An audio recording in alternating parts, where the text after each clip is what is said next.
All right. I clapped. I clapped, signifying the start It has of begun. the episode. Nice. Hi, Joey. What's up, dude? So, yeah. Like I was going to say, the first thing is that we have the new logo, and it looks fucking dope. I love it. Yeah, I'm a big fan. Yeah. Gotta shout out Spence for that. Before, it was like Idiot Box was in the font, because that's literally like, if you search Idiot Box, that's what you get, right? Mm-hmm. And then I tried to add the in podcast in like the closest solid color possible. Okay. And he's like, that looks terrible. Let me fix that. And then he did a really good job. It's transparent. It's all SpongeBob font. It's the right color. The background's moving now. Yeah. The letters have the drop shadows too. I do like a good drop shadow. Yeah. I also think it's moving. I like the speed that it's moving at. Yeah. We had to like figure that one out, because it's like we could either keep it the way it originally is, or we could slow it down and make it a little more soothing to watch. You know, it's a little easier on the noggin this way, I think. Yeah, I agree. So yeah, What's the big second thing? Step up in quality. What's the next biggest thing? What's the next biggest news that's happened since January something? We've been playing a lot of Portal. A lot. We kind of slowed down this past week, sort of. But oh no, Moose is telling me to get water. I don't have water. Shit. I have water. Does that count? If I drink water, will he be happy? If Quigs drinks water, does it count? That's the question. Right, yes. Okay. Right, he redeemed it 3 times though. I owe Moose one more, I think. Anyway. Okay. But yeah, that was like the one big thing in the Joey Quigs universe. Oh, GeoGuessr too. It was like Portal and GeoGuessr are like our 2 obsessions as of late. And we also did a crossword. We're back on the crossword, yeah. we did a crossword just for fun off stream, which was pretty great. Mm-hmm. Like, it's good if we don't even stream it. Just like, no, we just like crosswords. Right, yeah. I like how your stream is like a medium for like these really silly browser games we just play from time to time. It's like, oh, Yahtzee, crossword, Battleship, and shit. It's so funny because like, yeah, I play Battleship. I actually have a list of games just in case I ever get bored of one. I can go to another. Battleship, Yahtzee, crossword, higher lower, GeoGuessr, and and IMG, and then 4 random numbers. Just watch some YouTube videos. Have you done that on stream yet? We could talk about those. Oh my god. So I totally forgot about those. So this is basically like my note sheet over here is just like going into a stream with an actual idea. So I've actually been I've not really streamed the way I normally stream for like 3 weeks. It was only gonna be 2 weeks, and then I fucking just had a shit week and didn't want to do anything. I still streamed a couple times, but like only for an hour and a half and no cam, just to prove I wasn't gone completely. But then I was like making a list of shit I can do on stream and like planning it out and stuff, and like that's a pretty monster list of dumb shit I could do. But at the top of that list is IMG and then 4 random numbers. Yeah. That's the top of the list. That was the first thing I thought of when I was like, what can I do for content, man, when I come back? And I was like, oh shit. I think the Bob Ross videos and like the MS Paint streams in general are like really good content. I don't know. Yeah. I gotta steal the Joey thing. I gotta make YouTube videos just so that even I can go watch them again. Because right now they only exist for 2 weeks until Twitch eats them. Yeah. But, yeah. Dude, it's tough, man. Because there's like a bunch of like I'll stream for like a couple hours.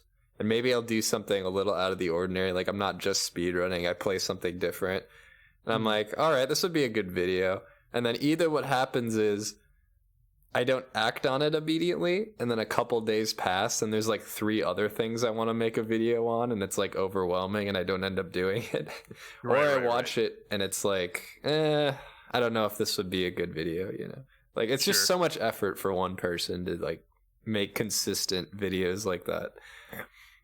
Yeah, I mean that's Yeah. why I think people just hire editors at like a higher level, because it's Yeah, I just like totally get it for sure. you can put effort into the stream part, but then you don't have like time or effort left over for the editing part. But you don't get to that point until you put the hours in yourself anyway. So Yeah, probably not a that's bad skill. that's the problem. It's like I don't know. Yeah, that costs money. If you don't have money, you got to do it yourself. Yeah. I It's think just a on lot of paper though work. I think on paper we both like doing it. Like I don't hate editing. I don't hate making content. I don't hate streaming or I don't hate any one part of it, but doing all of it, I sometimes it's it's an amount of time and effort that's not fun. Yeah. And so Mhm. sometimes I'm like, "Bleh, I want to have fun." Yeah, I think we're on the same page with that. I don't. Yeah. I look forward to doing it. It's just I feel shitty when I don't do it. You know what I mean? Mm-hmm. And also, So like, I gotta give props for people that do this kind of shit full time, because it's like I have fucking all of the lunatics. I have all of the time and resources to do it full time, and I still struggle to like motivate myself. You know?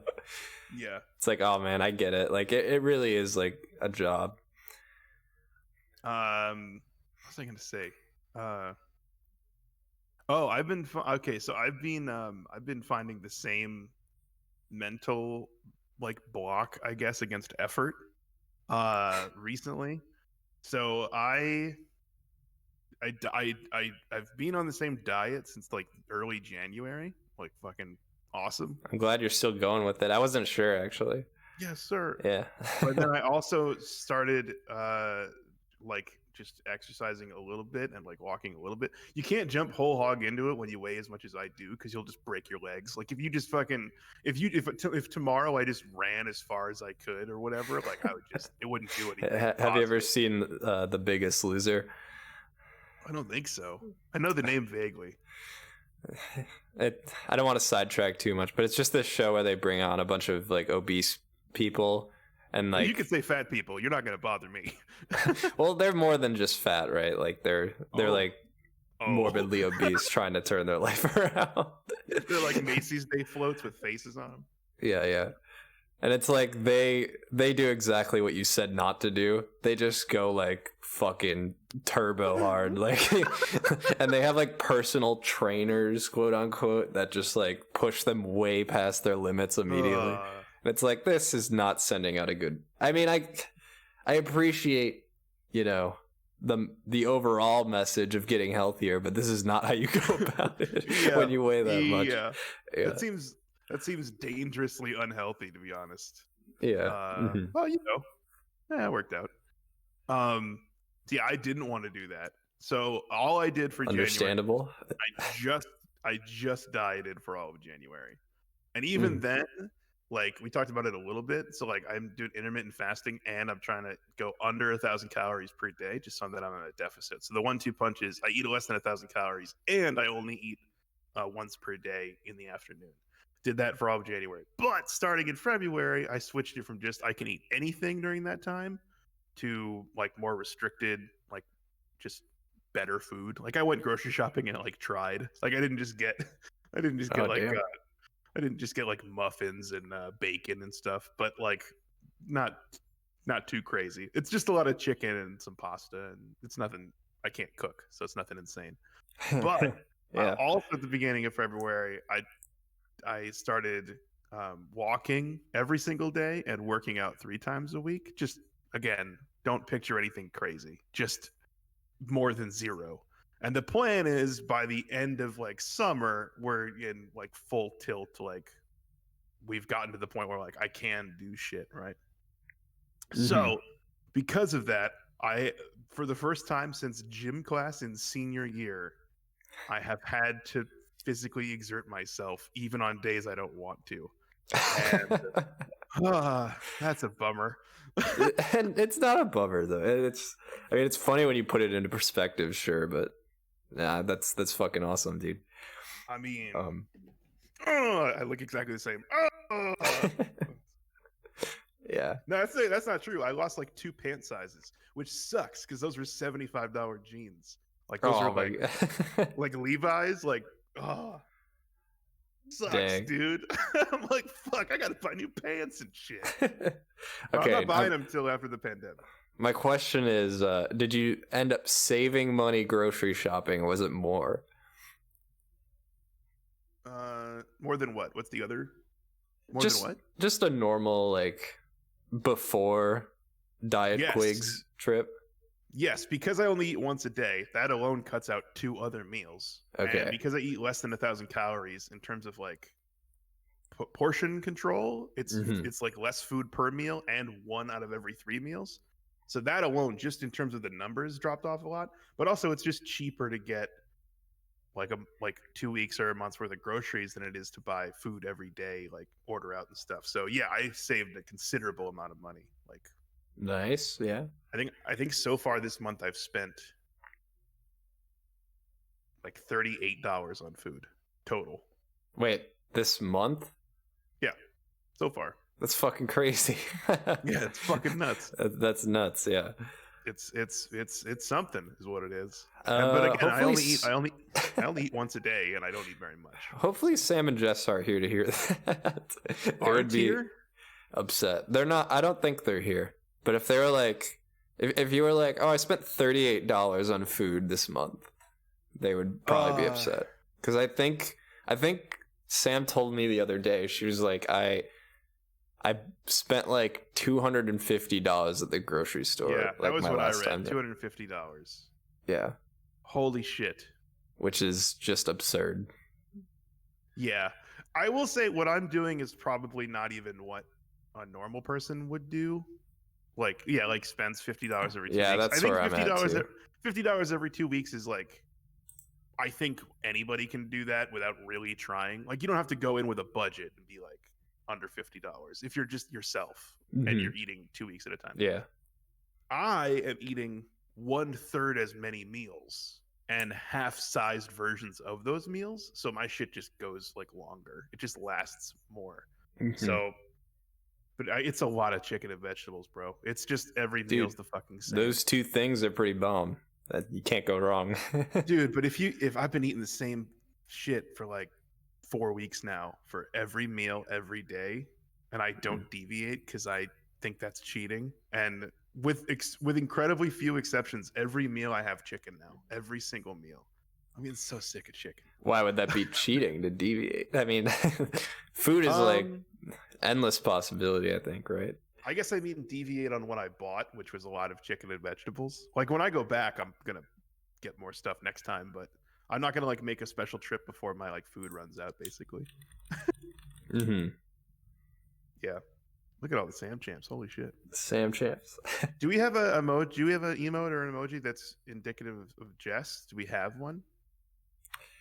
I don't have one, no. I usually, whenever Jack's here, he throws a McBasket in chat, and that usually covers that's good. it. That's like the closest thing. We got hold on, let me look real quick through the emojis. Yeah, do we have a pessimistic emote? Oh, she would fucking hate that. Well, there's this one, which isn't so bad. Because she does just do a that cowboy southern accent emoji. thing. Yeah, she does do that southern accent thing. It's not terrible. I'll put more work into it in the future, but I feel bad that only one of the sisters has a spammable emote. Yeah, next time I'm browsing like FFZ, I'll look for like Jess Energy, maybe. Yeah. You know which one? You know what we need is some form. It has to be a cat. I think a cat would be. Oh, we have Cool Cat then. She'll probably like Cool Cat. Whoops, that's not the shift key. That's the enter key. There we go. All right. Or Cat Jam. We have Cat Jam. Duh. Ooh, Cat Jam. Does she know about Cat Jam? No. She should. I like both of those. I guess. Ooh, and Rat Jam. Rat Jam coming in third place, but still pretty not good. Yeah, Sam comes in a lot more. True. Yeah. Although Jess has been watching more Twitch, as you said. She literally told Just me not today. Joey's Pepe hands.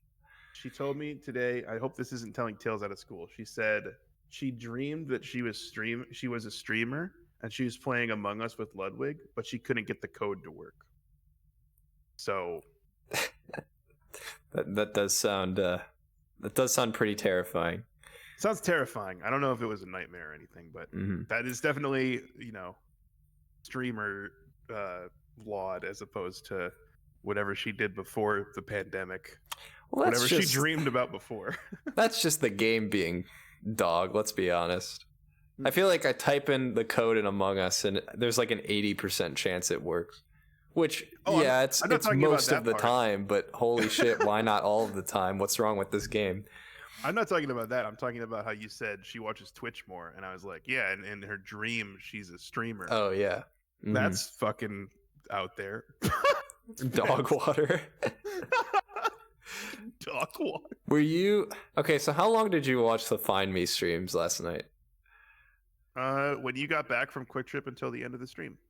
Okay, so you saw all... Dude, I don't know why. The term dog water went from being not funny at all to fucking hilarious by the end of the night. You're the only one who wasn't on Team Dog Water. Everyone else was like, this term is really fun to spam. And you're just like, I don't like it when Ludwig just spams it. But, you came around. I was already on board is what I'm saying. I already like Dog Water. I guess so. Yeah. It was yeah.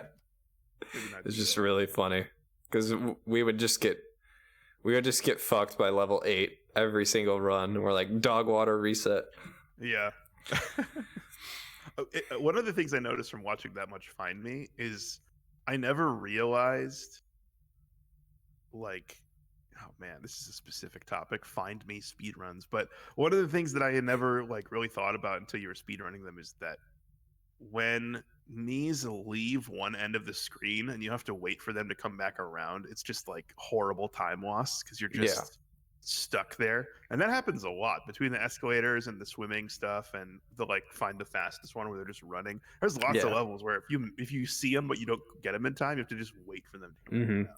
There's kind of a meta that's developed with pointing at the screen too, where if I find the two matching Miis, especially on the escalator levels, and I notice one of them is going off screen and the other one isn't, I will make it a point to point to the one going off screen so Spence can get it before you leave. Right. It's it's a stressful game actually. It takes a lot out of you. Yeah, it's fun to watch. I mean, yeah, it's fun to watch, especially when you're close, when you're on pace. Although I love that you guys got 1 second above PB multiple times. Twice, yeah, that's pretty funny. One of these days we're gonna just pop off, I think. Just gotta grind 8-10 or something like that. Yeah, which would put us at second, not first. Sadge. Very Sadge. I gotta watch the world record. It must be absolutely insane. They must just plug into the Matrix somehow and just see everything. I don't understand.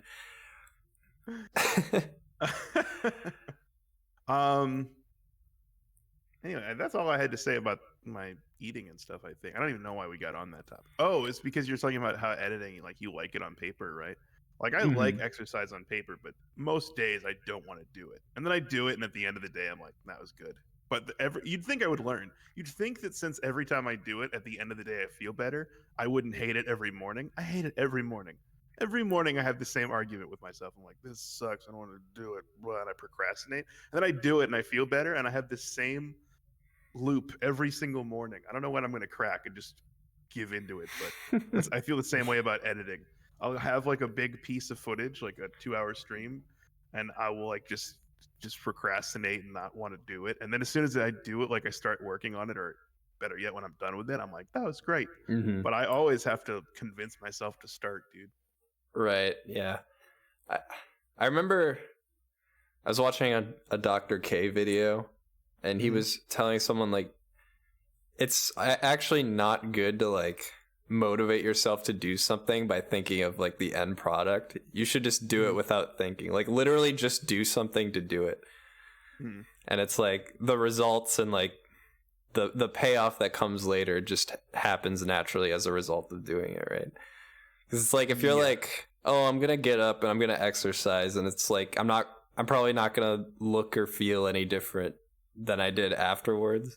But it's like if you just do it because you tell yourself to do it for no reason, then it becomes more routine, and B, it's like you feel better anyway, you know? Yeah. Yeah. Well, that makes sense. See, if I told my brain that, it wouldn't send the like we don't want to do it signal. That's for sure. But right. Yeah. Yeah. I'm still doing it. It's just I have to argue. I have to argue with the part of my brain that likes to procrastinate a lot. Yeah. But it's like it's just me and him in here. It's just a scuffle. It's just one of us is gonna win, and it's me every time. I'm like, let's go, undefeated. Yeah. My big struggle right now is like just waking up. That's like so like needlessly hard for me. I don't know why. It's like I'll wake up. My body tries to trick me. It's like I'll wake up at a decent time, and I convince myself that if I get up, I'm going to be tired all day. So I have to sleep a little bit more, and then that just like keeps happening. Oh yeah, I know what you mean. Yeah.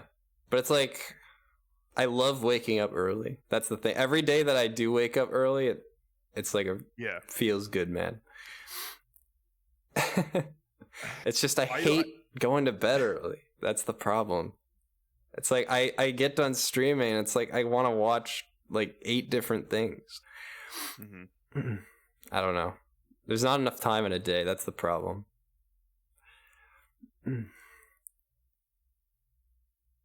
I mean, I like getting up early. I prefer it. Yeah.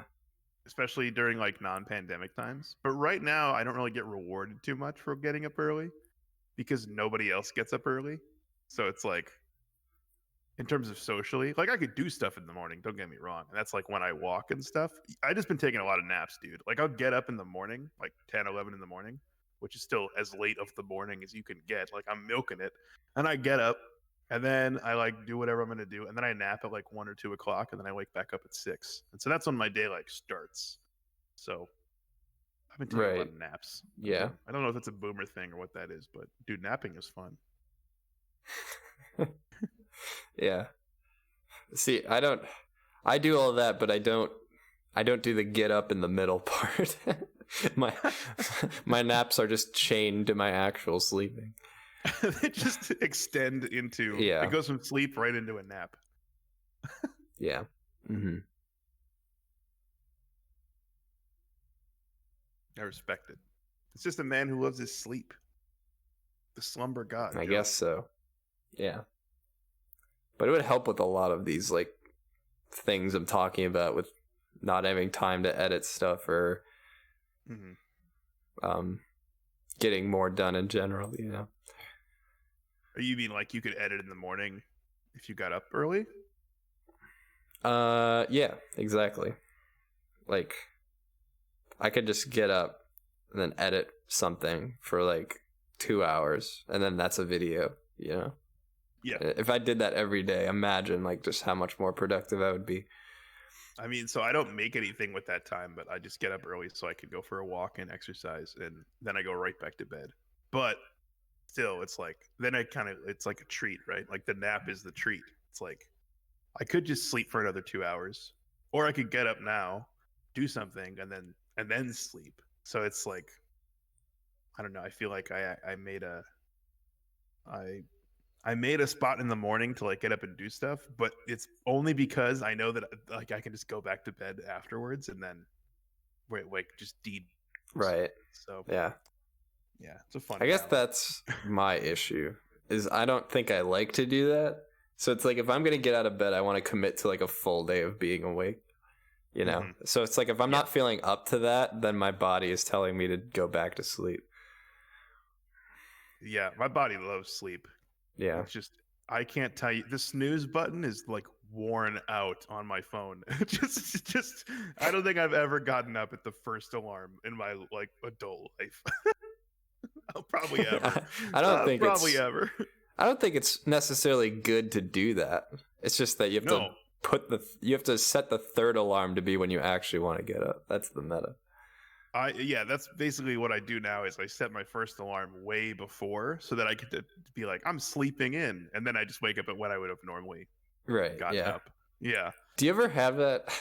Like, I know it's been a while since either of us have worked, but like, you'll like wake up totally on accident, like hours before you actually have to get up. And I actually like love that feeling. It's like, oh, I woke up and the first thing I don't have to do is get out of bed and start getting ready. Like, fuck yeah. Well, like I almost want to set an alarm for like 3 a.m. or something. That sounds really unhealthy, but it's like, at least I'll wake up and it's like, oh, I can go back to bed. Cool. So that's kind of what I do in the morning is like, let's say I have to be somewhere at 10 a.m. right? Which means I should probably leave my apartment at like 9:15. I'll set my alarm for like 7:30 and then I'll sleep in until 8:30. But really I could have just set my alarm for 8:30, but like I trick myself with the first one. And also that also leaves the possibility, like the option select of, if I'm already like awake at 7:30, I just hang out for an hour. If I'm like sleepy, I just go back to bed for an hour. And the second sleep, the like 1 hour sleep, that's so juicy. Yeah, so good. It is. I like that second one, that little baby sleep. Although many times I've just dreamt, in the second sleep, like the last hour, I've dreamt that I missed my alarm. And so my dream for that hour is just a stress dream that I wake up and I'm like, well, nope, everything's fine. I think I've had that. Yeah. I can't remember, but that does sound familiar. Like you dream you're late for work and then you wake up and you're not late for work. Yeah, you haven't even like left yet. Or you know what kind of dream I have a lot actually is like, I'll dream that I'm like failing a class or something, or I'm like late for an assignment. And then it's such a weird realization when I wake up and it's like, oh, I haven't been to school in like over 2 years and I'm probably never going back. That still hasn't stopped for me, dude. Yeah. And I'm 29, like I'm going to be 30 this year. I haven't been in school in 11 years. And I still dream about high school. Like maybe that's how fucking, I don't know about traumatic, but that's how ingrained it is in your head. That almost seems telling in a weird way of something. I don't know. Yeah. I don't know if it's trauma necessarily, but there's something about being in high school that just burns it into my head that I will still come back to that as like a source for not really nightmares. I don't know what you'd call those dreams. Not really nightmares, but just like there's like self-inflicted panic attacks for absolutely no reason.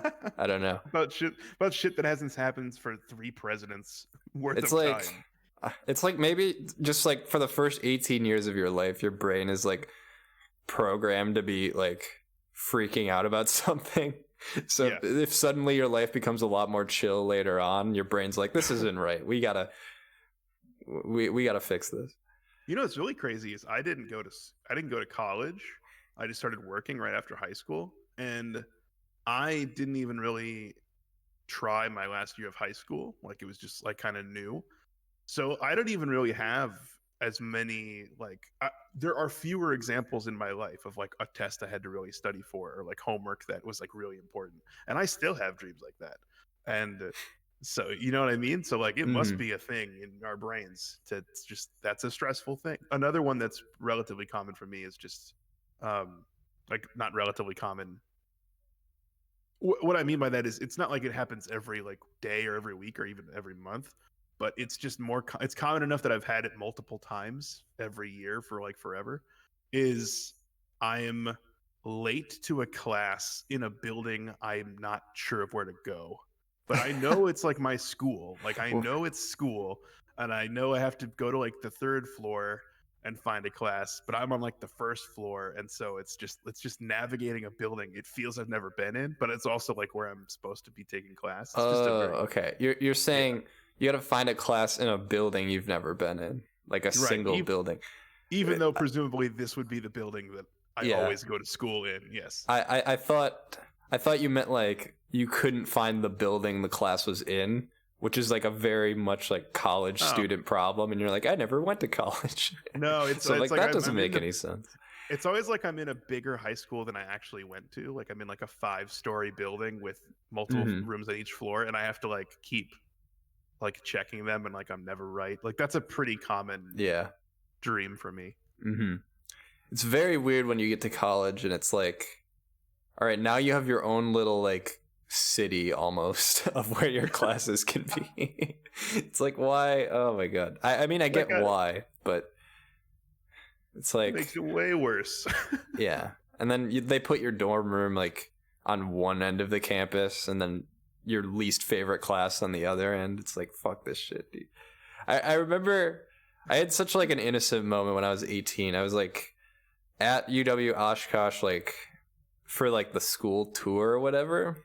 Like they were just like showing incoming freshmen around and stuff. And there's a part of that where we actually like scheduled out classes for our first semester. And I literally remember asking like one of the like TAs or something, they're like, okay, if I'm on this end of the school for this class, and then I have this other class on the other end of the school 10 minutes later, how am I supposed to get there? And they're like, oh, you just walk. And I'm like, that's more than 10 minutes though. And it's like, well, too bad. I guess I'm just going to be slightly late to that class every single day. So every day you're just slightly late to that class is what you're saying? But like, yeah, it's like, what am I supposed to do? Like, but is it all right though? Because like you're slightly late to that class, but like the teacher's probably not mad at you if you're slightly late every single day, right? It's just expected after a while. It totally depends on the class. I know there are professors that are pretty hard asses about it, but luckily I never found myself in that situation. Gotcha. But it's like I don't know. It's like that kind of thing where you think about it, it's like they didn't think this through, you know? It's like why can't we get like longer? There should be like 20-minute blocks of like, okay, no classes happen during this time, you know? So it's like people can actually get to where they need to be. Or at least 15 minutes, like something. I remember having this breakthrough older than I think. There's a lot of things that I've like epiphanies and shit that I've had older than I think you're supposed to have them. Whatever. It's just like a reoccurring theme and shit. In my life anyway. I remember being aware, like when I was like 20 or 21.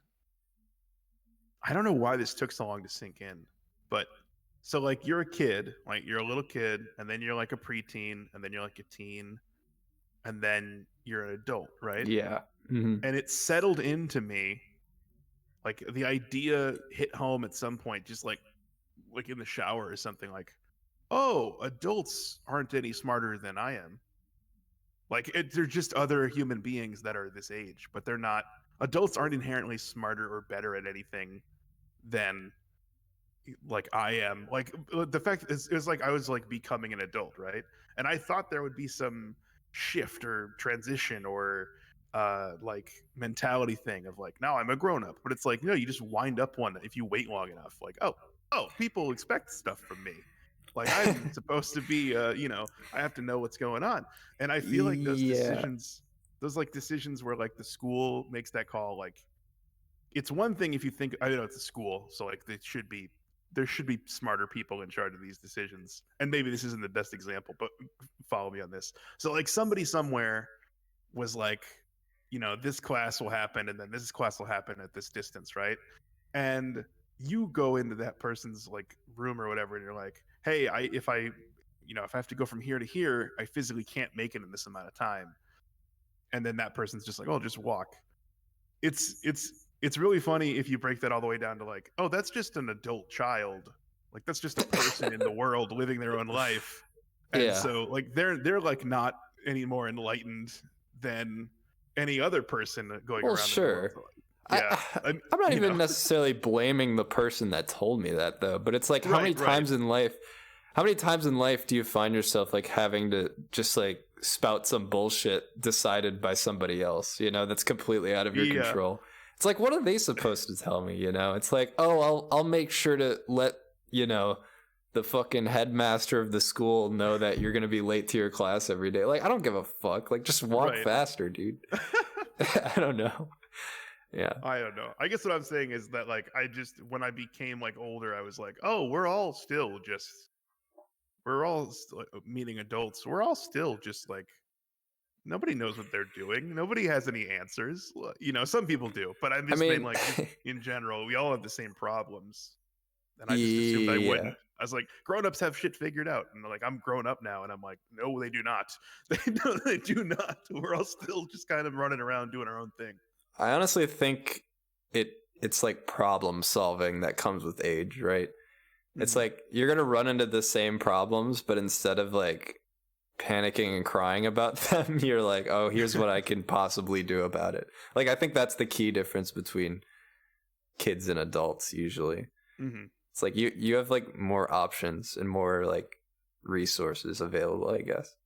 And you just have to do it. Like there's just stuff you have to do, Yeah. and there's no one to complain to, even if you wanted to. It's just like I got to do this thing.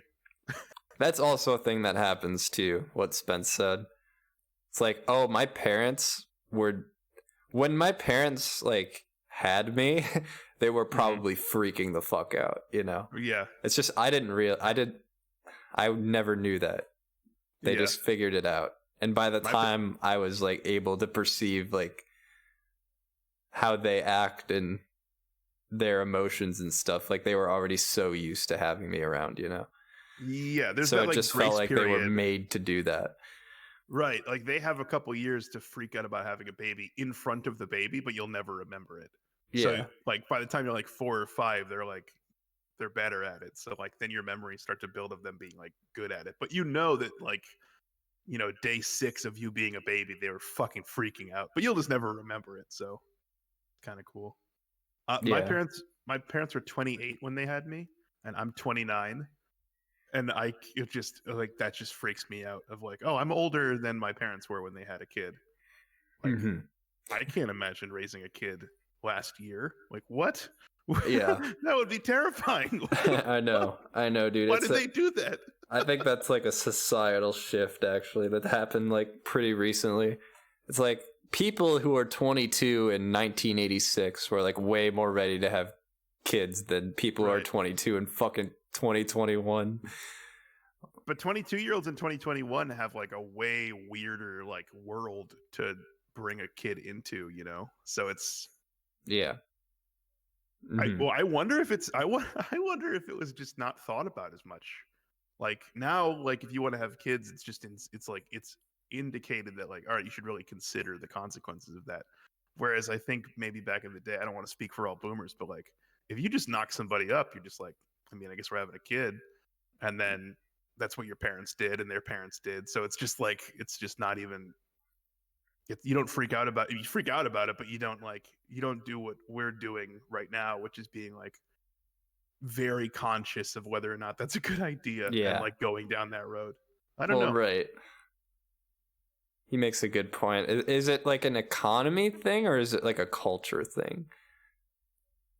I feel like maybe if I did, well, I don't really want to have kids, so it's a bad example. But if I did have enough money, like, would I feel more ready to do something like that? Like, back then, they probably were a little more better off at around our age, just because the job market was less dog water. Right. Yeah. I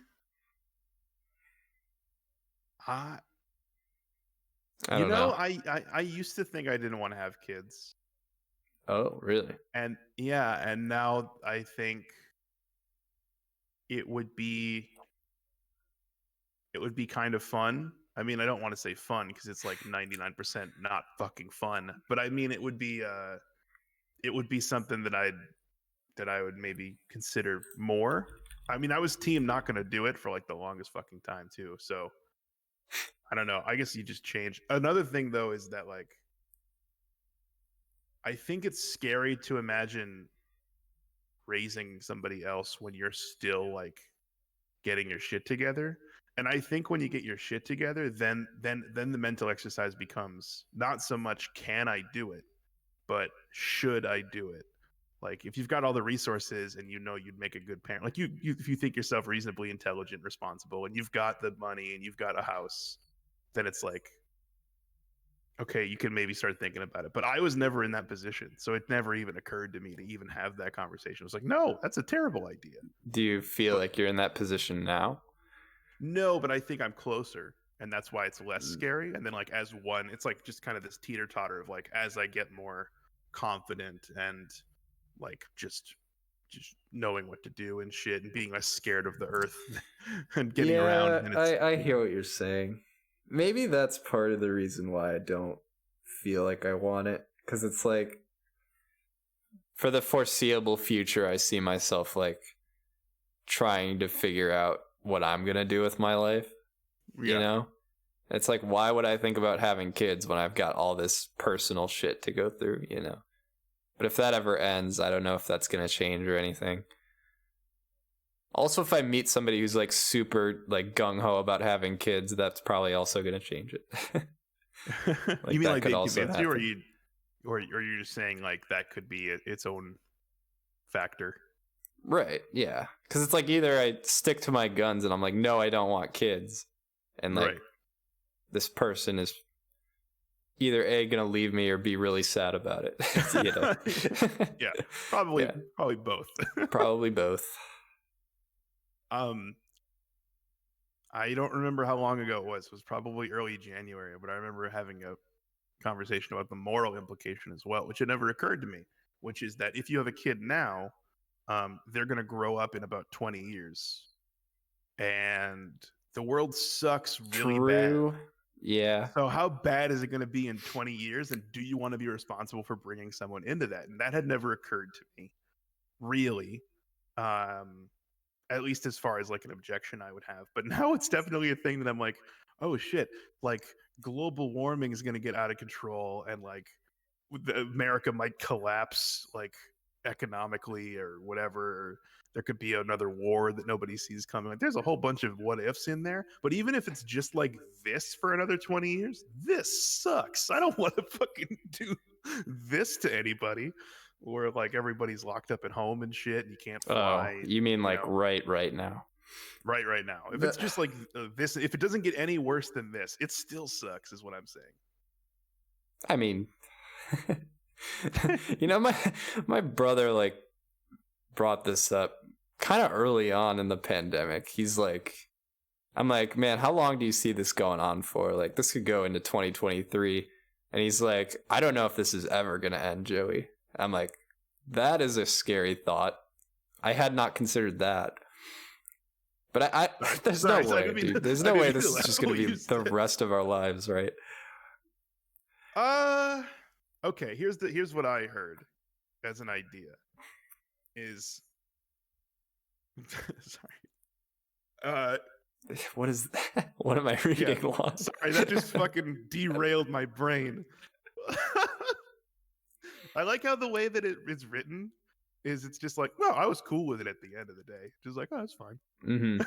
Anyway. But it's just very, yeah, before you say, I was just like, it was just very interesting to consider that possibility even. I'm not even suggesting that's how it's going to be, but I was like, huh, what if the world is just like permanently changed from this? Like, that would be fucking crazy. So what I'm kind of worried about, and I say worried not as an active worry, but just like a theoretical worry, is that the strains of like COVID or whatever that just kind of come up will just keep coming up. Like they'll keep being mutations because it never really gets a chance to get cured on like a worldwide level. So it just is always going to be a thing. And even if like it was just one problem, yeah, we can maybe whittle it down and vaccinate it. But as long as there's strains, it'll just keep being this evolving problem. And what I'm worried about now, I guess, is a worry, but like a potential worry is, oh, what if every 6 months there's a new strain? And so even though we're like progressing forward, if it's treated as like a thing that you need to like stay home and wear a mask or 2 masks or whatever, and then the next strain comes out and then they're like, you still need to wear a mask or whatever until we get rid of this one, and it just keeps trickling into itself. It's just going to be pandemic after pandemic after pandemic. So I don't think that's going to happen, although I definitely saw an uptick of like people being like concerned about it when this new strain happened. So it's not like we were pumped about the first one, but when there was a second strain, I remember I myself personally was like, "Oh, I'm going to take this one more seriously." And so if there's a third strain in like a year and then a fourth strain like a year after that, it's like when do we get to calm down, you know? I'm not sure. Yeah. Mhm. But I don't know. I don't know how. I don't know what the possibility of like being a step ahead of it is. You know, like Spencer's saying, like they recommend you get your flu vaccine every year. mm-hmm. It's like, can we just get a new COVID vaccine every year? Like, is that enough? Is it going to change too fast, right? Or are we not going to be able to like just crack the code that easy and come up with vaccines that actually work? I mean, I'll just do whatever they recommend. They being the highest medical officials in the land. If they're like, you got to wear a mask, I'm wearing a mask. They got to stay inside, I'm staying inside. Yeah. But that to me sounds like the future we're kind of worried about. Of like, this shit's never going to go away. I don't know. Yeah. I mean, I'm not saying I'm not worried about that. I'm 100% with your brother, I suppose, in this case, where I'm like, there is a possibility that it doesn't go back to normal. And normal is such a weird concept of like, it's weird to think of everything before last year as normal. Cause it was, I mean, we like, I don't know. It's like, I'm sure there was a day in my life where I walked around outside and I wasn't wearing a mask. And then the next day I started wearing a mask everywhere. I don't know when it started. It just happened. It's fucking weird. I remember when it started. I remember it was like April or something. I go to the store. I'm like one of the only people not wearing a mask. I was like, I'm gonna wear a mask. Like that's just it. But well, so I mean, if it's just mask culture from now on, I mean, that's fine. Dude, sucks, but it's fine. I'm totally wearing a mask when I'm sick, like probably for the rest of my life. Like I think it's such a good idea. Yeah. And now it's like a lot less weird. I feel like before all this, if you saw someone wearing a mask, you looked at them a lot differently, you know. But even after this is all over, like it's just going to feel normal to see that, which I'm all for. I think that's good. I mean, even if you're not sick, I mean, I'm thinking it'll be more normal to just wear a mask all the time. If you wanted to, like you wouldn't be looked at strange if you just wore a mask every time you went outside. I don't think anybody likes doing that though. Well, if you I suppose nobody likes doing it, but like if you're I don't know. I feel really bad for people who are immunocompromised or have somebody immunocompromised in their life where they have to take this so fucking deadly serious. And it's like you should take it serious. But in their case, they're like, when they go to a store and like boomers aren't wearing masks, they're like, it's not a nuisance. It's a thing. Like, oh shit. So I don't know. I'm just kind of rambling now. I feel bad for people who have like either people in their life or themselves have like a lung issue or just an immunocompromised issue where the longer this goes, it's just like a nightmare of like, oh shit, if that ever hits, I'm gonna fucking be in a world of hurt. And the longer it persists and the years that go by, it's not like they're building up an immunity to it. It's just still a threat. So I don't know. I'm just saying I'm gonna wear a mask for a long fucking time. Like they can tell me like it's done. Like, all right, we don't need to wear masks anymore. I'm probably wearing a mask everywhere for like the next 5 months minimum. Personally. Yeah. Oh yeah, for sure. Like there's gonna be a long grace period of like, are you guys sure we're okay? You know? Yeah. It's kind of interesting how we talk about 2019 as like normal when it's almost abnormal at this point. It's like like when I think about going to like Summerfest now, like that's just weird, dude. Like it's just it's too many people. That's what my brain tells me. Like there's too many people. It's too dangerous. But it's kind of amazing to me that before that was like not at all in my mind. Wasn't even a concern of like there's too many people here. If anything, having too many people is just like, God, this is annoying. Like it's crowded, you know? Like that was the worst thing I could possibly think. It's crazy. Yeah. You know what's kind of fucked is like I can't even remember. Actually, I can remember. There was a really long streak there, like a really long streak, like months and months, where I didn't have any physical contact. Probably starting in like June or July, up until Thanksgiving. No handshakes, no hugs, not making out with anybody. I'm not shaking hands. I'm 2020, not, you're saying? But yeah, 2020. Yeah. June, July of 2020 until like Thanksgiving of 2020. And then from Thanksgiving of 2020 until now. Because like I saw my family on Thanksgiving and stuff. But other than that, like the streak was so crazy of not even, and it doesn't sound like a thing that I should even notice.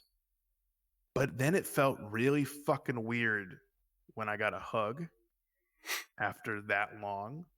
Because it like sent off like a defensive thing in my head of like, this isn't safe. You know what I mean? Which is not the feeling I associate with being hugged. It was just like danger. This isn't a good thing. This isn't, you're going to get sick, you know? It's fucking weird, dude. And also at the same time, weirdly emotional. Very strange. Very, very weird to be hugged after not having been hugged for like 7 months. Very, very weird. Hard to describe actually now that I'm talking about it, but like very, very, very strange. I get where you're coming from. Yeah. It's shitty. It's just really shitty situation. Yeah. Yeah. I've like you were saying, I feel for people that like have immunocompromised relatives and shit like that. Because for me, it's like, is it maybe the smartest decision for me to go home and celebrate Thanksgiving with like 6 other people? Like maybe, all right, if I was like turbo moral compass, I wouldn't do that, right? But I don't have any. Like I know everyone in my family is staying safe, and I don't feel any pressure to like stay home and not see them, you know. But for some people, it's like, man, how long has it been now? It's like almost a full year, and there's probably people out there that haven't seen their families that whole time. Next week sucks. It'll be next. Dude, next week is my 1 year anniversary of not being at work. 1 year ago from next week will be, hey, we think it's going to be a couple weeks, but just in case, you should file for unemployment. Next week. That's how close we are to 1 year for me. Which is just, listen, I I had this conversation with a therapist. Yeah. It is okay, apparently, according to their brain and degree and my trust that they're right. It is okay for me to say this shitty thing happened to me and also acknowledge that it's shittier things have happened to other people. Right? Like I was going to backtrack it and be like, dude, it sucked for a year. And then I was going to be like, yeah, but some people have it worse. But it sucked for me for a year and it sucked for other people for a lot longer. But like, it's okay, I suppose, to feel bummed about like your own situation without having to qualify it while not being as shitty as other people. So with that in mind, it's been a shitty fucking year. There's been good parts in it, but like really, yeah. You got me emotional, dude. Shit. Like it's like listening to a mirror. Yeah. If that was a thing you could do. And also I think just like we do this and it tricks our brains into thinking that we're hanging out. But I haven't seen you since June. And that sucks. That's awful. And I haven't seen other people for like longer than that. And that sucks and that's awful. And like the fact that we have Discord and Twitch and stuff, you can forget about it, but like it's a long time to not see anybody you love. Mm-hmm. It's a very long time to have zero physical contact or be in the same room as people that you used to hang out with all the fucking time. And it's not that it's just setting in on me now. Like it really fucking sucked in like, I think September is where I started to get the fucking blues. And now it's like the blues aren't going away. It's just I'm able to like articulate what they mean. Yeah. But yeah. I guess I feel that to a probably slightly lesser degree, just because I've been hanging out with Spence and Henry like more weekends than not, to be honest. Right. But yeah, I haven't seen my Appleton buddies in fucking forever. Same with like Jack, dude. I was thinking about it. The last time we were at Jack's place, well, you were probably there more recently than I was, right? Because you were staying with them for a while. Yeah. I think the last time I was over there was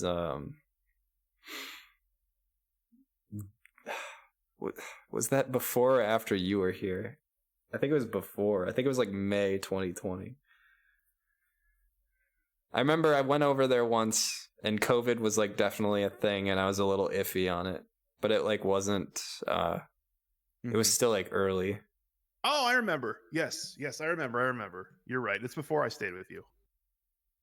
That was before, yeah. Okay. Yeah, I had to think about it because like I didn't see you much because I was playing Magic the Gathering. Dude, that's the last time. That's the last time I've seen Jack and CFR. Right. And Slogs and Rev and yeah. Technically not me, but basically the exact same amount of time. In like, person. Fuck, man. The year anniversary of that's almost coming up. Yeah. And there's nothing we can do that isn't also unsafe. Like I can't even tell you that it's going to change. Like I want to come visit you. Yeah. But I don't know if I can in good faith do that. And even if I did the whole time I'd be a little bit sus, you know, I'd be like, ugh. Well, the alternative is I just bite the bullet and make like the 4-hour trip of like there and back. Right. I just mean now it's even just the thing of like, I've just been here for so long. It's like, well, I don't have to leave. Like, I don't know. Yeah. It's getting harder and harder for me to convince myself to go out and do stuff because now it's like, okay, am I doing it for any reason other than I'm just sick of it? And then like, is that a good enough reason? You know what I mean? Like I should be safe and stay here and do my own thing. So I can talk myself out of leaving and going to see people pretty easily when I'm just like, there's no actual upside beyond I just wish it could happen.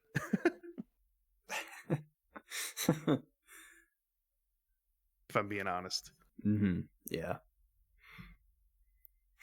I don't think there's ever going to be like, you know how you're saying like you're probably going to still wear a mask and like social distance like 5 months after this is all said to be over. It's like that kind of eliminates like this possibility of like a celebration week where the world is just like, hey, let's do stuff again. You know what I mean?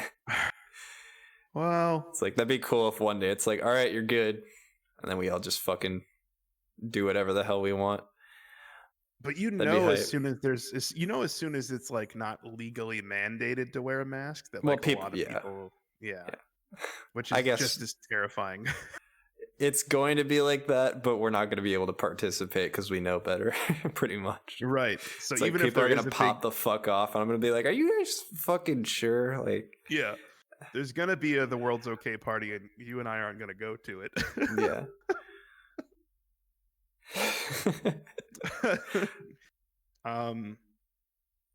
We should have some kind of a 1-year celebration though, even if it's just over Discord. We should. Of I think it would. COVID. I don't think it would be a bad idea to have some kind of intentional, maybe not celebration, but intentional.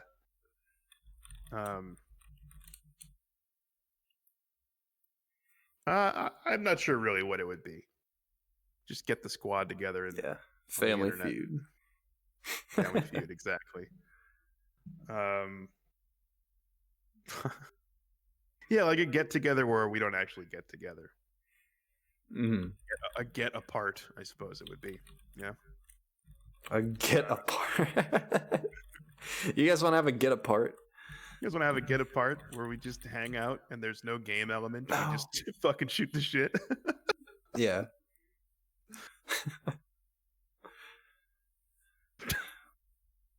Apparently the so snowy emote's gone.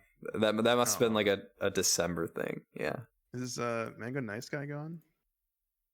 Let me look. I don't know if he brought it back. I think it's not back yet. It's one of my Yeah, we could have a favorite. gender reveal party and set the Amazon on fire or something. I mean, I'm down. Fuck the Amazon, dude. I don't like how quick you were to say like, "Yep, let's do it. Let's run it." This is probably the longest we've ever talked about it, because usually That was a massive feels bad, man, for like a straight hour. Sorry. No, it's fine. Yeah. That's how it be. We can talk about anything else if you want for a little bit.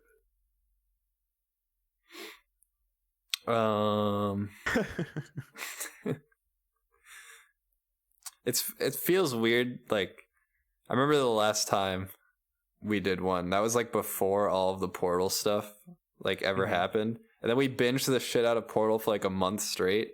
And now it's like a week has gone by and we're kind of out of it. But it's like we never talked about it. You know what I mean? Sure.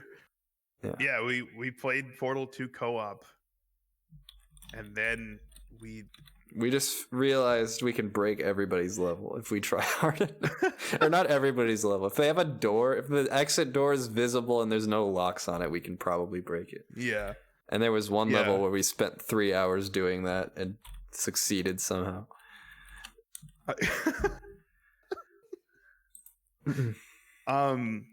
Yeah, I haven't actually like streamed for like 3 weeks. And so the only times I've like played games with people is with you. We played some Portal, and I played a little bit of Among Us hide and seek with some people. That mode is fucking crazy. I didn't expect to like it as much as I did, actually. It's I really liked it. Something about I think honestly what makes it for me is like usually in Among Us you just fucking you talk for like 2 minutes and then it's just 2 minutes of nothing, just like complete silence. And there's like no interaction with anybody, and it's like hide and seek works around that kind of. It's like I like being able to play and talk at the same time. With Among Us it's usually one or the other, you know. The big breakthrough is when, I don't remember whose fucking idea it was, but it was like, let's let the imposters have a chat too. So then you always get to like talk about whatever you're doing. Yeah. And then you get like weird combinations of people, which is also funny. It's like, yeah, I don't know. It's like Joey and Cho, who have never met before. All right, let's run it. Right. Quigs and Mira, who have never really talked beyond like 10 words, are now a murderous team. Also, like, I'm trying to get better at Mafia because I was really bad at it. I felt the first time. I was a little bit better at it the second time.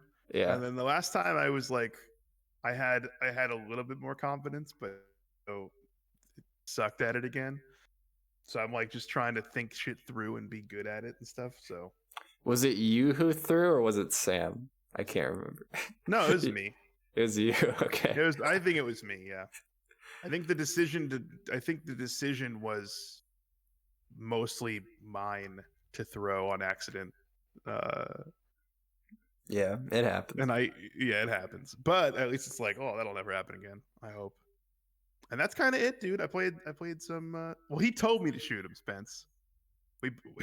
Wait, he told you to shoot him in his town? I didn't know he was being sarcastic. He told me to shoot him right before we went to sleep, like going to nighttime. He's like, shoot me. I was like, okay, I'll fucking shoot you. And then I shot him, and then we lost. And I was like, I shouldn't have shot him. But yeah, between like a little bit of Among Us and a little bit of Mafia and a little bit of Portal 2, I really haven't played many games for the last like 3 weeks. Which is you've been taking a break from Melee, right? I haven't played Melee except for that one time with Moose. Dude, you're gonna have to. I don't know if Moose is here, but you might have to give him the puff experience more often. Get back in the lab. He played a puff in his first tournament the other day, and he he didn't lose badly, but he lost enough to make him DQ out of the tournament, which says to me there's a problem. Oh, okay. Yeah. Oh yeah, I played Big Mikey with my puff. Let's go. This is what it was bred for, Joey. This is why it spent the summer playing net play. Just for people to have puff practice, because nobody likes playing puff. But if it's my puff, they're like, okay. Was that actually the reason? I think you just like some sadistic part of your brain is just like, I like Jigglypuff. You don't come to somebody with this tech where you're like, oh, if I down air them and they like randomly get this animation, I can rest them out of it if you don't like Jigglypuff. I like Jigglypuff, but I like my Jigglypuff. I like the way I play it. I don't know if I like it in general. But yeah, I guess I like Jigglypuff. And also in unranked, it was like easier you'd play bad players more often, so you could do more cool shit. So that was like the 1-2 punch of like, I like Quigglypuff, and there are plenty of opportunities to play people online who I can land cool shit on, and so I just kept playing her and playing her and playing her. Also, I think it's harder to play Sheik on net play than Puff, so it's also a factor. Yeah, I think Puff's like a good like warm up character. Mm-hmm.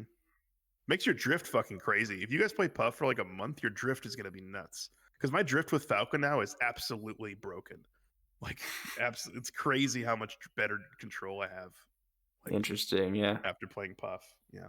Because that character's all drift. You're just off the ground 99% of the time. Yeah. Dude, I gotta say, I've like forgotten what it feels like to like destroy somebody at Melee. I don't play bad Melee players anymore. Like, it just doesn't happen. Since this MMR shit, and then the only people I see are Spence and Henry. It's like I gotta try my ass off every single time. And if I lose, I'm like, God, I'm so awful at this game. If I win, I'm like, well, cool, but that was really fucking hard. I think that's probably the feeling that you get when you're actually getting good, though. Like, I mean, I can only speculate because I've never been that great, but I think what it turns into is you don't want to lose, and you really don't give yourself enough credit when you win. So it just turns into this wheel of like, your only two options are nothing or feeling bad, and then you just spin it over and over again. And it's tough. I think I've hit that in card games. That's the only reason I can speak to it, but I bet it happens in everything. I think the thing that sucks about it is like my flaws are just so like apparent, egregious Philbin, if you will. Sure.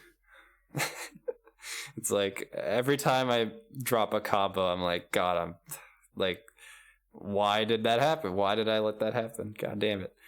Yeah. Whereas before, it's like as long as I'm staying in the match, it's like I don't pay attention to things like that. But it's like as soon as I get good enough where it's like I need those things to go right to have a chance here, it's like I drop something and it's like I'm just fucking kicking myself over it every time. Yeah.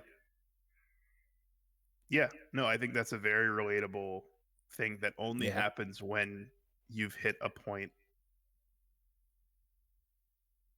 You don't feel that way when you're bad because you expect to make mistakes. You feel that way when you're getting better because you hold yourself more accountable for mistakes and you make them ideally less often.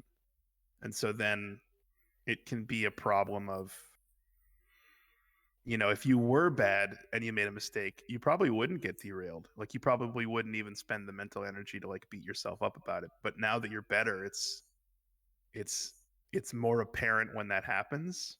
Mm-hmm. And it also means you're probably going to lose at least that interaction. So then your brain just can't help but be negative about it. So Yeah. um sucks. I mean, that's why mentality is like a thing people never shut up about because it's just your head. Like if you could trick your brain into not caring or whatever, or not panicking or whatever, you'd be smooth sailing. But like, it's not that easy.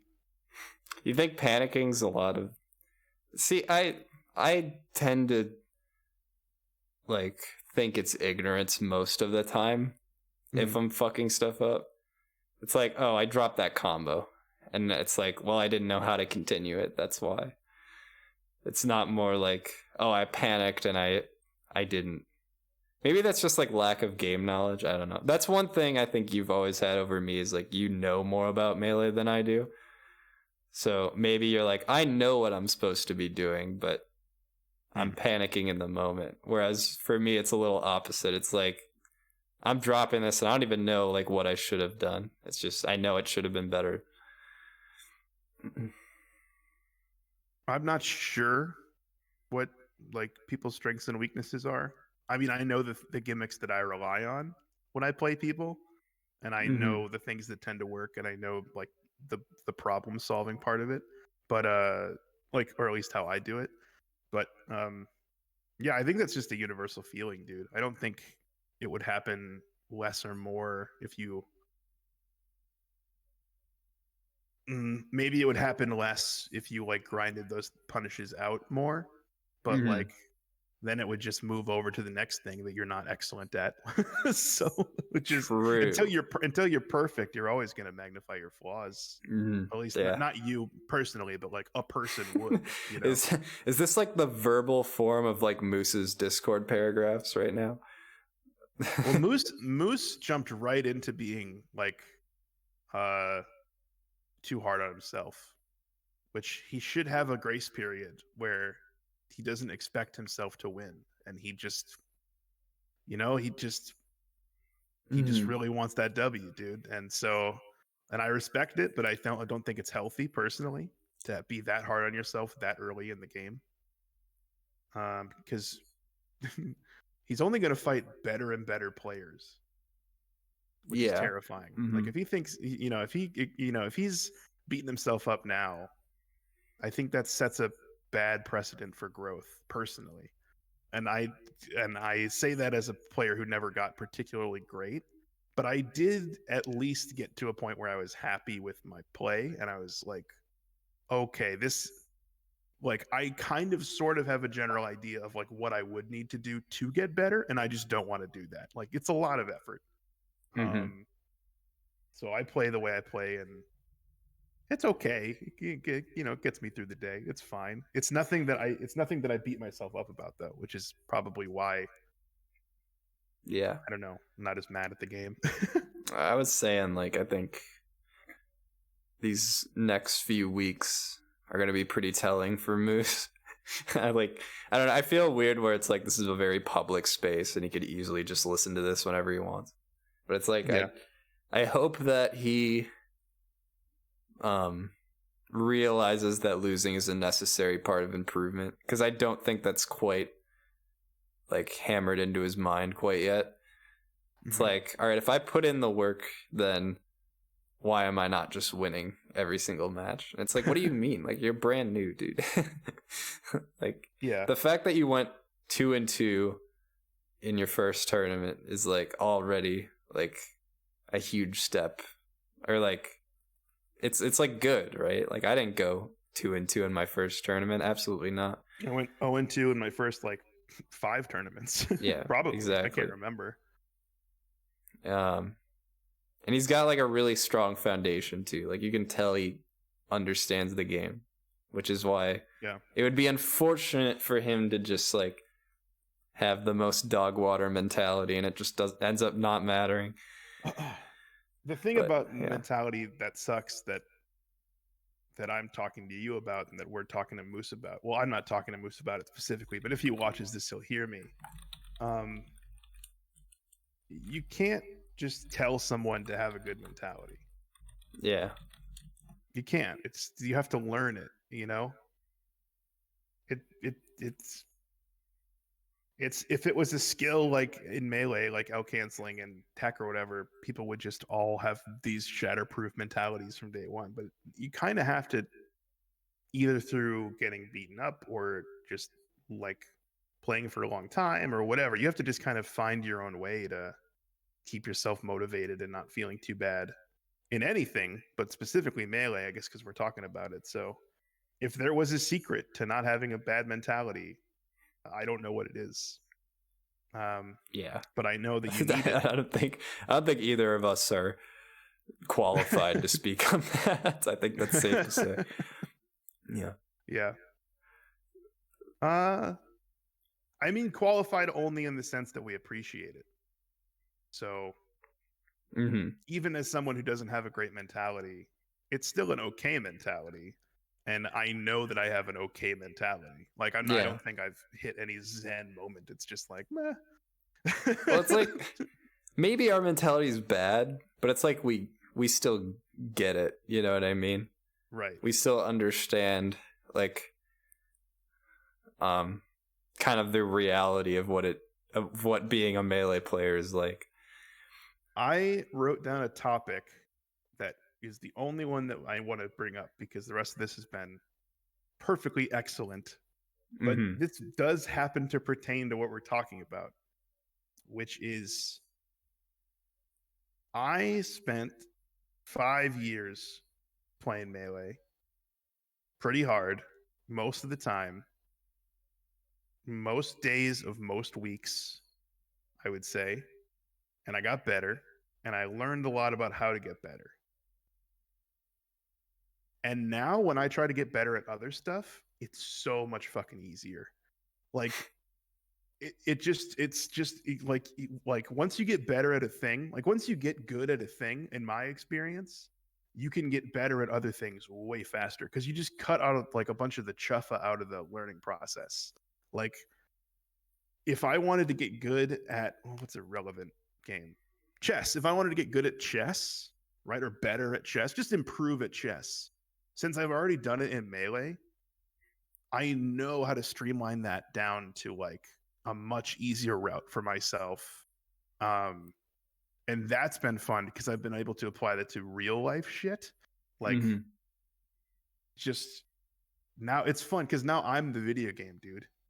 Because now it's like, okay, you just turn getting healthy into a thing that you can break down and apply like logic to, and you kind of take a systematic approach and break it down, and it's cool. It's cool to have that ability. There's no class I could have taken in school, I don't think, that teaches you how to get better at stuff. So I'm glad Melee did that. But like, yeah, it's cool. It teaches a fun world skill, which is how to get better at pretty much anything. Not great, but better, you know? Interesting. Yeah. Do you have any like specific sort of like golden rules that Melee taught you, or is it all kind of very abstract? You know what I mean? Well, I could have. Well, what's the example? Like, what's the thing that I'm gonna try to get good at? You can pick any fucking thing. Learning a language. Okay, learning a language. So learning a language is like, it's fucking hard. Like it's a big problem. It's a hard thing to tackle. And so rather than try to like fucking just jump right into it and just like grind learning a language out, I think what I would probably do to keep motivation up or whatever is literally start at like a 6-year-old level, like the lowest fundamental level, and get like drill that in, and practice every day for an amount of time, whether I feel like it or not, which you should also do in Melee, I believe, and try to surround myself with that language as much as I can, and other people who are either proficient at it or trying to learn it as much as I can, and not being too hard on myself for the first like year, and then being a little harder on myself the second year, and taking it serious. Like it's gonna take a long time, like especially if it's something that's not like an English variant. Like if it has different like characters, like it's gonna probably take me like 5 years to get where I would want to get. And so there's no reason to rush it, because I mean the reason to rush it would be if I had a reason, but I wouldn't want to rush it, right? So like I would want to get in discords that are about that. I would want to watch a bunch of YouTube videos all the time in my free time about that language, how to learn it. And I would try to watch like streams in that language, because at first it would just be nothing to me, but then I can guarantee you after 6 months I would at least be able to figure out like sentence structure and shit like that. Basically all I'm saying over and over again is just that it's a slow, tedious process that requires daily effort, and then you see gradual but incremental results. Yeah. And on top of all that, if you happen to excel in it, fucking pog, you can just race further forward and shit. Like I happen to get really good at, in my opinion, my goals when I wanted to get good at chess is I started off 900 and I want to get to 1200, and it took me 2 years, but I fucking got there, dude. And I got my 1250 right now. Let's fucking go. That's not great. There are fourth graders in China who can beat me up, who like took, chess classes in summer school, but that's where I wanted to be, right? So as long as you have a goal and you chip away at it every day and you don't hate yourself and you take time, I feel like that's applicable to every problem. So it's sounding like, I guess the main thing it taught you is like, suddenly you look at getting good at something and you see the scope of it immediately, as opposed to like, you want to learn a language, you start learning things, and then over time you're like, oh fuck, this is really hard. Like, am I in too deep? It's like, wait, no, I've played Melee. Like, I understand. I knew going into this what it was going to be. I knew it was going to be a fucking struggle, but I can sort of have these analogies in my head of like, all right, watch a bunch of Melee, listen to the language. Like, there's like, just the steps are clear. Yeah. Interesting. That's how I feel. I mean, I did that for chess. I mean, yeah, I think you can do it for pretty much anything. I mean, I did the same thing for getting healthier. I mean, we're in the early I'm in the moose juice phase of that, so it's not like I can run it, but like I'm new to trying to be healthy. Did you go 2 and 2 in your first getting healthy bracket? I don't know if there's I guess if that analogy might be too far gone, actually. Well, it depends on what your goal is. If your goal is to go 2 and 2, so far I've hit all my goals, but a lot of them are in 6 or 12-month increments. So we won't know until we get there if I went 2 and 2 or not. But I just think having goals and having steps in place that, if you just work on them, will lead to incremental improvement, just seem, and then you can adjust your goal based on the rate that you're at. Like if you're a slow fucking learner, do not just adjust your goals and shit. Like you don't have to freak out like I'm dumb, I'm bad. Yeah. But at the same time, like when I started playing Melee, we've talked about this a little bit, I had never tried to be great at anything before. I had never tried really hard at any one skill. So I had to like build the skill of building the skill while building the skill. So I had never tried to be great at something before and had a way to measure that competition with other people. So yeah, that alone is probably the most helpful thing, right? It's just if you get good at one thing, you're suddenly you can do it. And you're like, oh shit, I can do it. One of the things I love about streaming is that it exercises like 3 or 4 different skills at once that I all care about and want to get better at, which is fucking awesome. It's like I could just sit here, grind this game, get better at that, and at the same time I'm like getting better at talking to people, and I'm getting funnier. I'm like more comfortable with a camera on me or something, and it's like, yeah, I don't know, it's fucking cool. It makes you, it's like the epitome of multitasking, kind of, you know. I'm just a big fan of that aspect of it. Yeah. What's up, Matt Wood? What's up, Matt Wood? And I also think, I mean, maybe you feel this way, maybe you can't because you're in the position that you're in, but you're just like your general control of the stream as an entertainment out, like as just a thing that exists.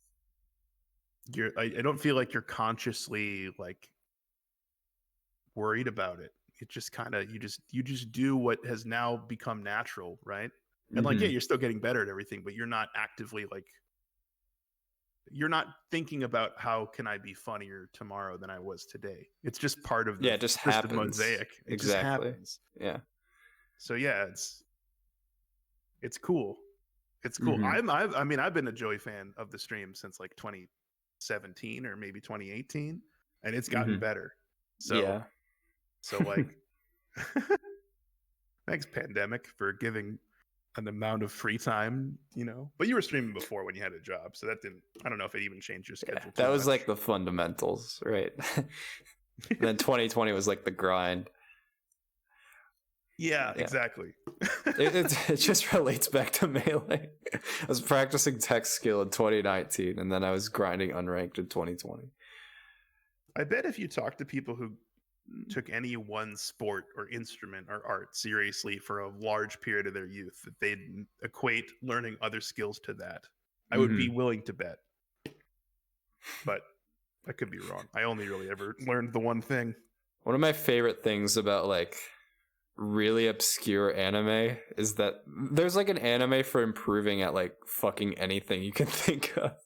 And they all have this same like basic framework of like, oh, you have to like practice these fundamentals, and then you have like this mental block, and you have to like figure out how to get past it and motivate yourself. Like they all have that same framework, but like one is about like a video game and the other one's about fucking badminton.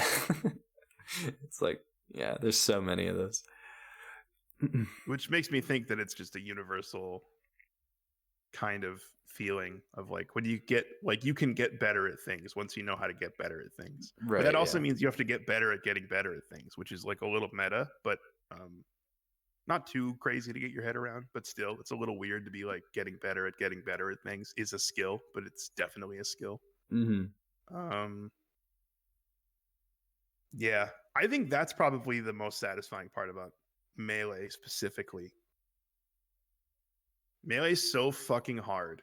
It's so fast and technical and crazy that when you get good at Melee, I feel like it boosts your confidence to get good at anything, personally.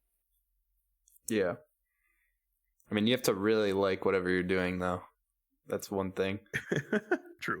It's like if I didn't like Melee like a fraction as much as I do, I probably would have stopped a while ago, you know? Yeah. That's one almost nice thing about learning something is like, yes, it's going to be like a long struggle for you, but it lets you know pretty early on if you're like going to be into it. You know what I mean? Yeah. Also, going from bad to okay at something is just this crazy endorphin rush. Like, for me anyway, like the dopamine just flows. Like going from 900 in chess to 1,000 was awesome because everything that I did was making me one step better than everybody else who hadn't learned it yet. So I would play against a player who hadn't learned like a full opening, just as a quick example, and I would destroy them, which felt good when I was like, because I was bad, right? And there's another bad player, but I can destroy this bad player because I've put the work in. And then you know, you learn another thing, like you learn like a quick like a sequence, or you consciously think 2 moves ahead or whatever it is, and you play somebody who doesn't do that, and you just feel that like I'm getting better and shit. That fucking Matrix, I know Kung Fu.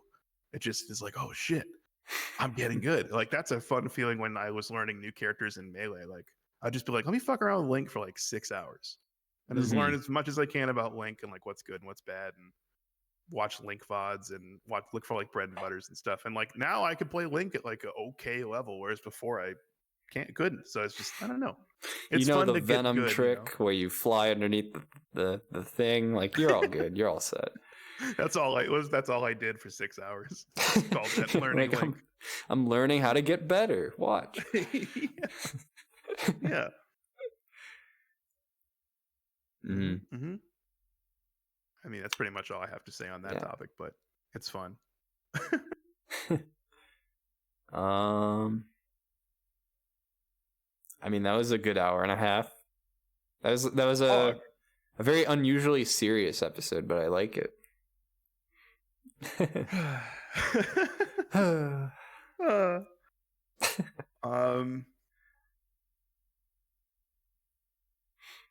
If you type IMG into YouTube and then space and then 4 random numbers, you will get videos on YouTube that have 1 or fewer views that were accidentally uploaded from somebody's cell phone or something. And me and Joey have scoured through them to find the really funny ones that we think are really funny. And so I highly recommend going on YouTube, type in a IMG space, any 4-digit number, and then just scroll. Yeah, this works much better when it's like 4 a.m. Just putting that out there. Everything's funnier at 4 a.m. Everything is funnier. Yeah. Yeah. There are some gems we've come across.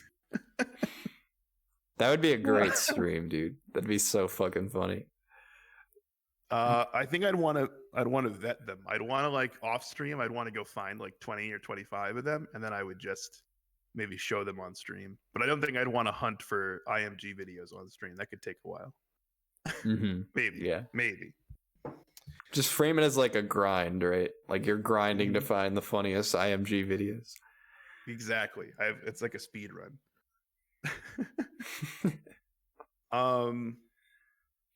Yeah, what are you up to between now and the next one, you think? Just big streaming, big YouTube and making schmoves. Anything else in the Joey future? Yeah, I'm gonna keep doing runs. And keep making review videos, which I really, really like. It's just a long process, but it's usually worth it. Like I think the Paper Mario one came out really good, so I'm looking forward to doing more of that for sure. Yeah. Also, I'm dedicating a very small part each week of making BPP highlights, which is pretty good. Nice. Yeah, those are fun to make too. Quigs, you gotta create your avatar on stream sometime. Oh, right. That's right. We didn't talk about dude, these were interesting. These like avatars Spence made. Okay. You could do that on stream. I could. Ooh, I like Mikey's. Wait, are they just in the general? I could just look at them. Yeah.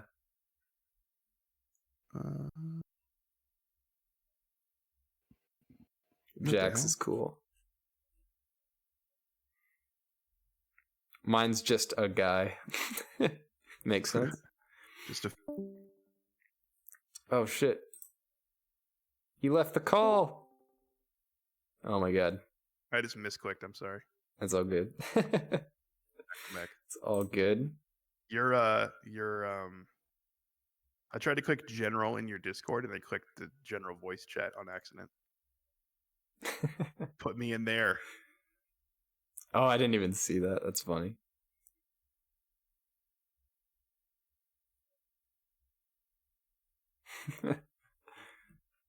You're just gonna play Peggle after this? Me? Yeah. Well,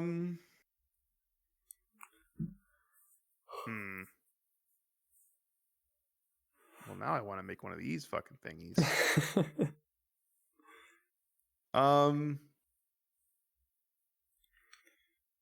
We can I end don't the know. episode if you want. I think I said everything that's on my mind. I think I did. Yeah, I don't know if I'm gonna jump right into streaming. I'll probably just chill for a little while. But I was gonna say something, but I forgot what it was. So it must not have been particularly important. But when this is up on the internet somewhere and people watch it, and if I don't know, try to get good at stuff. It's fun. Unless you hate it, then don't try to get good at it. Then stop. And stop. Yeah. That's it. Nice. Nice. All right. All right. Thanks for watching, everybody. I'm gonna cut the VOD off here, and Goodbye. we'll see you in a bit. Goodbye.